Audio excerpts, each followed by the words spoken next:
Fox 32 News at 9. Thank you for joining us tonight. I'm Dawn Hasbrook. A Girl Scout food drive in Oak Park took a frightening turn this weekend when ICE agents showed up. Leslie Moreno is live in that neighborhood with how it unfolded and how the community is now responding. Leslie. Dawn, good evening. Yeah, one of the residents I spoke with says young children were out here and they heard that terrifying moment as federal ICE agents showed up in full-blown tactical gear. Residents tell us, thanks to community intervention, that confrontation only lasted a few minutes.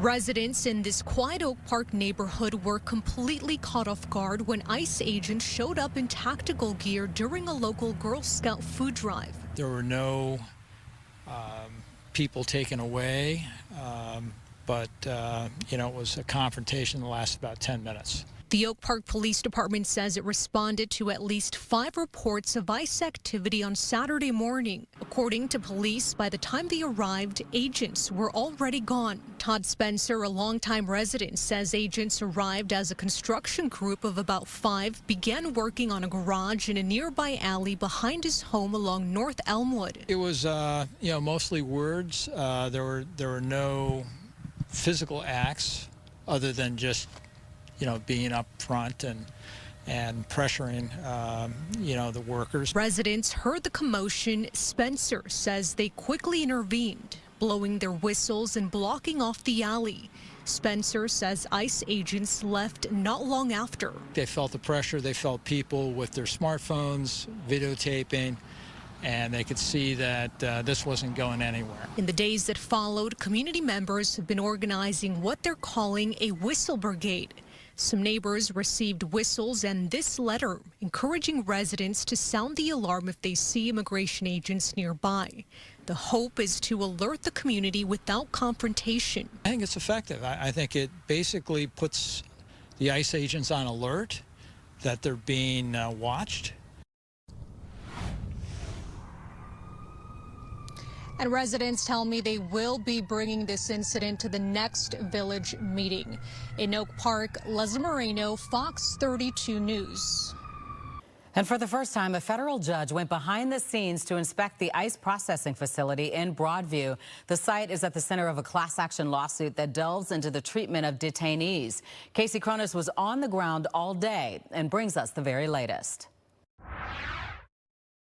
That tour lasted more than 4 hours, and because pictures were allowed to be taken inside, we can bet every detail was documented, though we don't expect to see those photos until if and when they are presented in court. Attorneys from the ACLU and the MacArthur Justice Center, along with a translator, joined Magistrate Judge Laura McNally for a highly anticipated site visit. Just to inspect the facilities, to inspect everything from where and how they're sleeping, to the food that they're getting, the water that they're getting. Lawyers had the chance to talk with the men and women being held. Also joining for the inspection, former Commissioner of New York City's Department of Correction, Dora Schreiro. She previously founded ICE's Office of Detention and Policy Planning and was tapped as the plaintiff's expert in this case. She'll have an ability to compare that kind of norm or status quo or baseline to what's going on in the Broadview facility. The lawsuit alleges deplorable conditions on site, including clogged toilets, no access to showers, very little food and water, and no contact with attorneys. Last week, as part of this case, a judge ordered the government to fix that.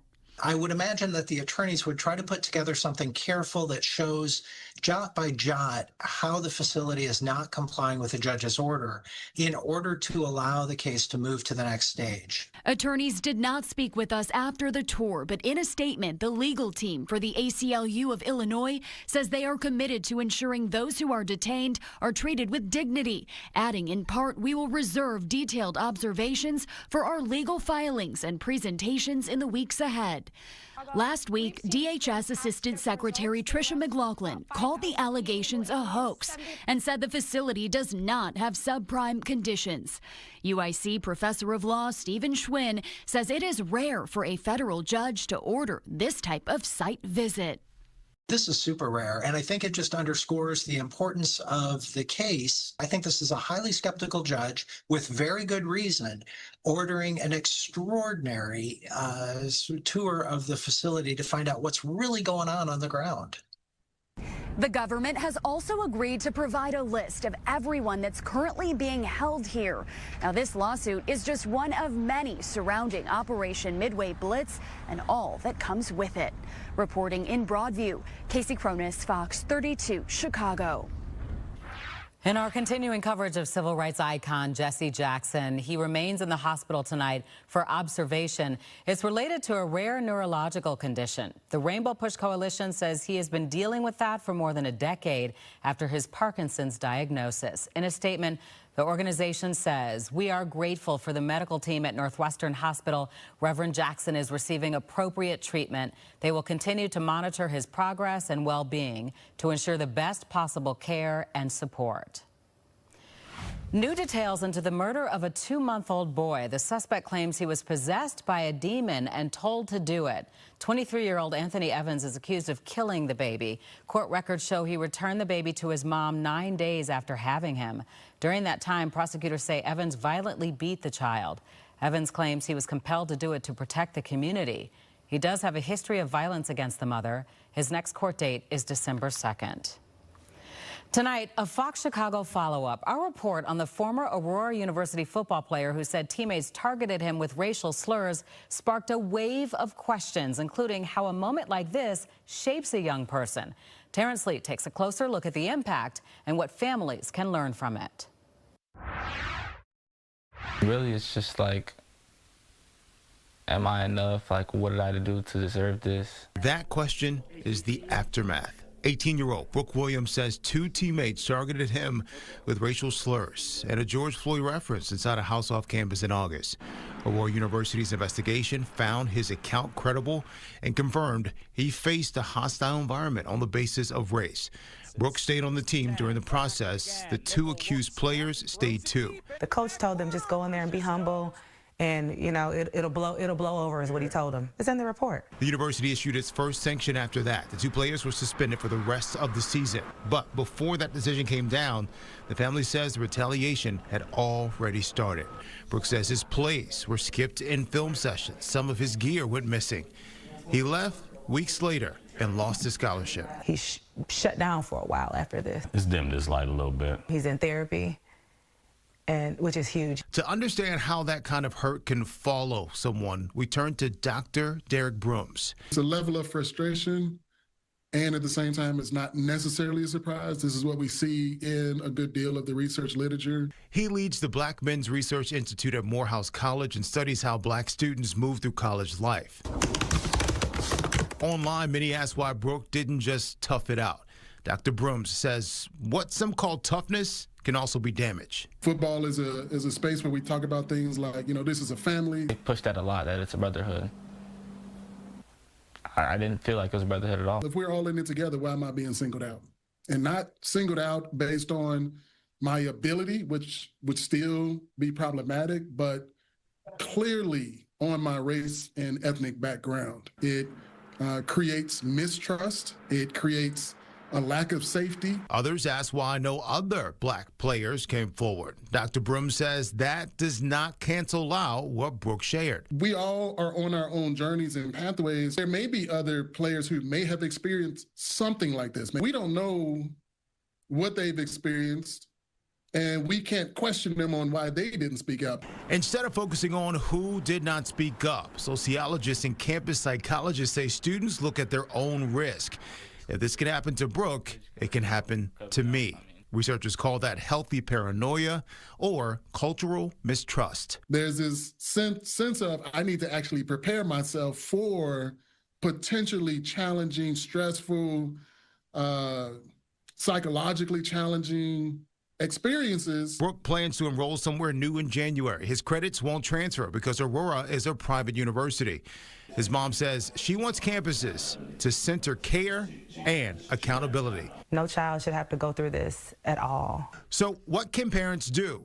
Dr. Broom says start with 3 basics. We have to inform our children about some of the realities that continue to exist in our society. We have to ensure that our young people understand self-love. The third thing is self-advocate. And this does not only affect Black students. Dr. Broom says he sees the same patterns with Latino, Asian, first-generation, queer, and low-income students, too, who feel on the outside. It is rife within higher education. If we don't put mechanisms and supports in place, it can be fertile ground for some very, hard, harmful, disturbing experiences that people carry with them long after college, and may lead to attrition. The university says federal privacy laws limit what it can share. It says every report is reviewed and action follows when there are policy violations.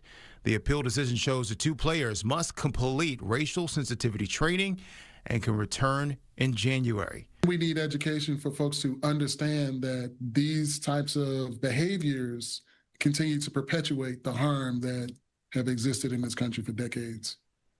So sensitivity training, sure, and then what?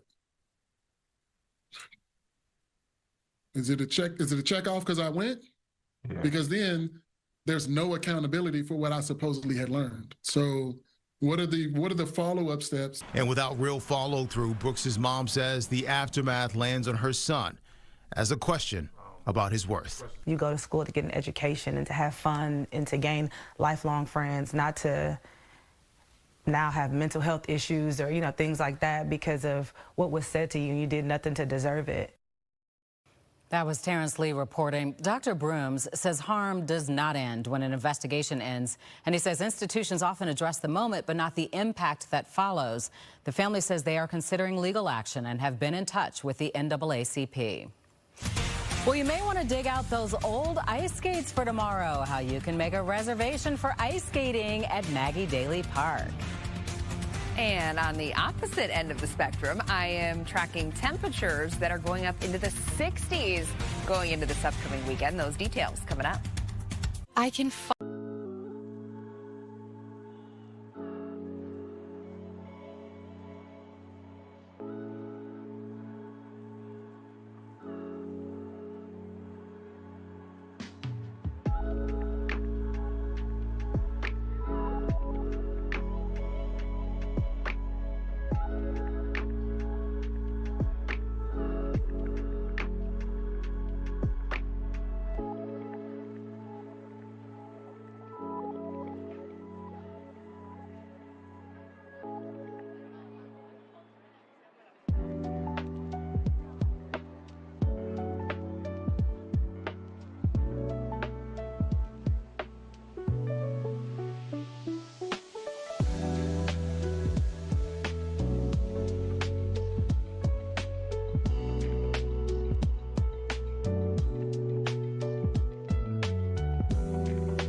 Illinois Democratic candidates running for the U.S. Senate spoke at a forum tonight discussing working families. Illinois Reps Robin Kelly and Raja Krishnamurthy, along with Lieutenant Governor Juliana Stratton, attended this forum.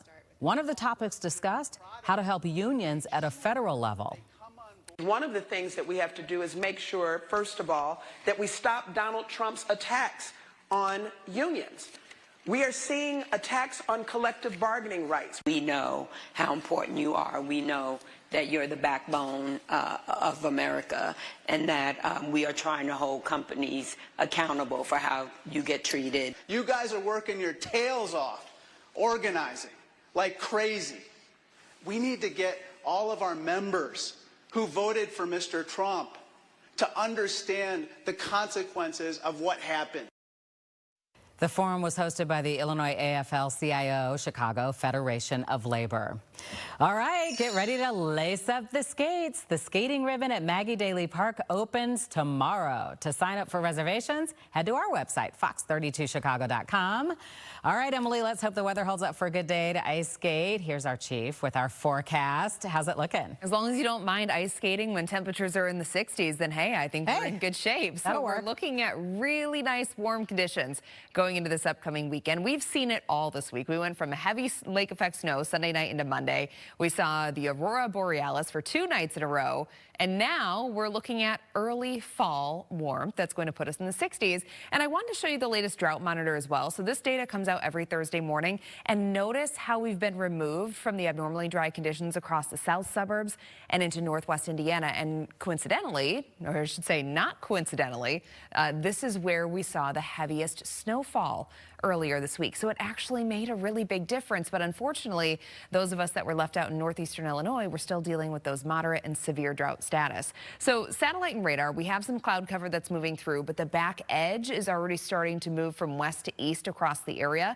So we're going to start to see clearing conditions. Skies become partly cloudy, and temperatures are going to drop down to about 41 degrees in the city. Most suburbs are looking at upper 30s tonight, and we'll have south winds right around 5 to 10 miles per hour. So overall, it's going to be a fairly quiet night, and that's going to set us up for a really nice start to your Friday. Lots of sunshine tomorrow. Highs are going to be near 64 degrees, 67 on Saturday. We're looking at mostly cloudy conditions on Saturday, but then a Sunday, it's right back to November. 49 degrees for your high, mid-40s expected early next week with our next chance of precipitation Monday night into Tuesday. Let's take a check of our weather pick of the day. This one's coming to us from Lon Klein.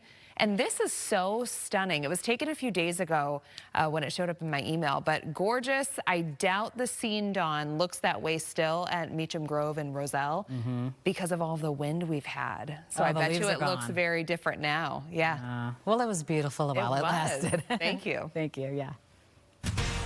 I'm Luke Cadellas. Hey, Bears are a different team than the group that gave away the opener to the Vikings. They could be down another starter in the secondary, though. Cassie Carlson with a report from Hallis Hall. And I talked to Fox NFL lead play-by-play man Kevin Burkhardt, who's calling Sunday's game with Tom Brady.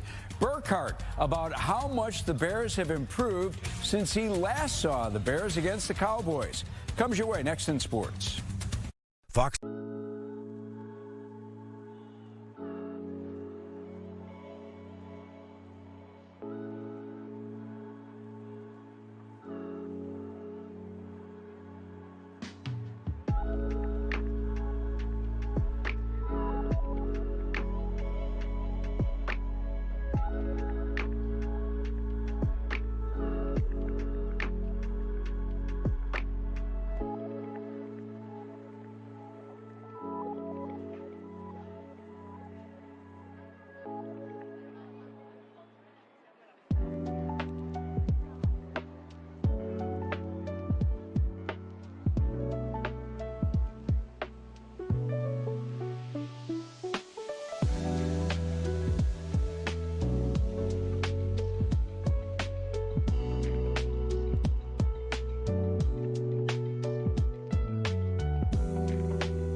Welcome back. Bears are a better team than the one that gave away the opener to the Vikings. Their run game much improved, but their pass defense will be challenged. Minnesota's duo at receiver, Justin Jefferson and Jordan Addison, one of the best out there. And the Bears could be without 3 starters in that defensive secondary. Jaquan Brisker hasn't practiced all week with a bad back. Cassie Carlson with more. The Bears believe they're a completely different team from when they lost to the Vikings week 1 in prime time and want to rewrite the script after giving up 21 points in the 4th quarter. Just finish the job. The game ain't over till 0-0 on the clock, and so the only lesson I really could take from that is just do our job. We're going to try to definitely redeem ourselves this week. If we can make it to where though it's not close, we would love to. But if it gets to that point in the game where we're having a lead in the 4th quarter, we won't be able to finish that game. Still feel like we're a growing defense. I don't think we really have even scratched the surface of what I think we can be, and so. The Vikings will have Jordan Addison in addition to Justin Jefferson this time around. The Bears held Jefferson to just 44 yards in week 1, but the 4-time Pro Bowler is one of, if not the best, at his position. Confidence is sky high. One-on-one, he believes he can, make a play against anybody. But he also brings a certain level of toughness, swagger to any offense. He's a great receiver, and they scheme him open or anything like that. So just doing our best to keep his explosives, keep his catches and everything to a minimum. I think he's got a great feel for the game. He does a great job of understanding how to set up his routes to create separation. On offense, the Bears are preparing for a Brian Flores blitz-heavy defense that brings a lot of unscouted looks. Flo is game to game as far as what he's going to show you. They've done a great job of generating pressure just as a defensive front.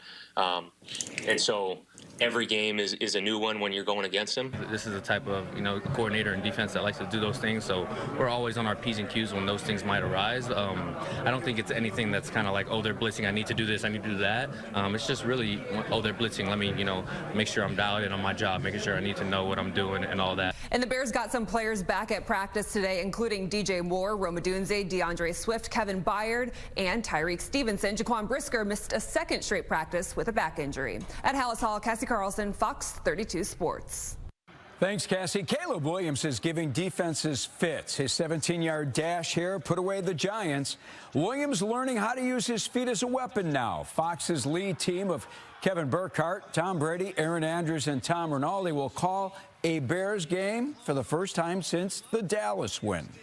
They're a totally different team from when we went into, last time we hung out when we had dinner and, before week 3. And I get it. Like they haven't, beaten anybody, as they say, whatever. They got 6 wins. And I just don't think you apologize for winning in this league. Overall, the bottom line is you pay quarterbacks to win the game. And you pay quarterbacks to win the game late. And that's what he's done. Not saying it's been perfect, not saying there's not room for improvement, but he's definitely a better player now than he was a year ago. There's no question about it. Coming up at 9:30 tonight, CST. Cassie Carlson with more from the Bears locker room at Hallis Hall today. Fox NFL's Kevin Burkhardt on Caleb in the clutch. And is Nick Costos betting on the Bears Sunday, 9:30 on Fox 32. And you can help name the newest residents at the Brookfield Zoo Chicago. It's for these bunnies. We'll let you know about the options and when voting closes. Fox 32.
Trending right now, there are some new bunnies joining the Brookfield Zoo, Chicago, and you can help name them. Here are the options: Flopsy, Mopsy, and Hopsy.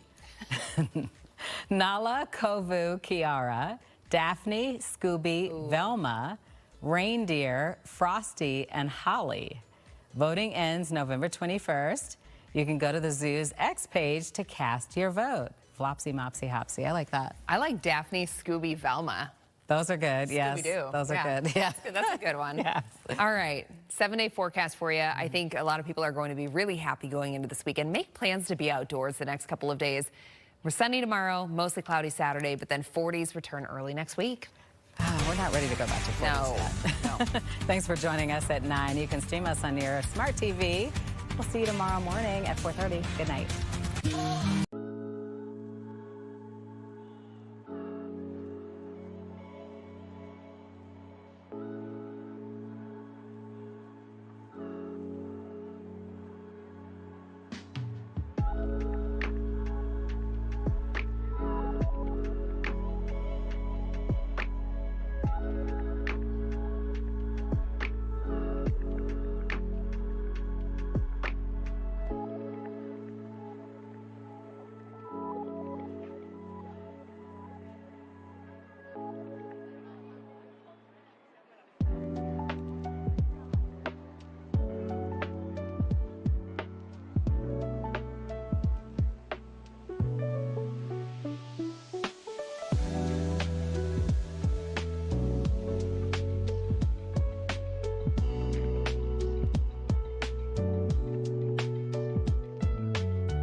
Payback time for the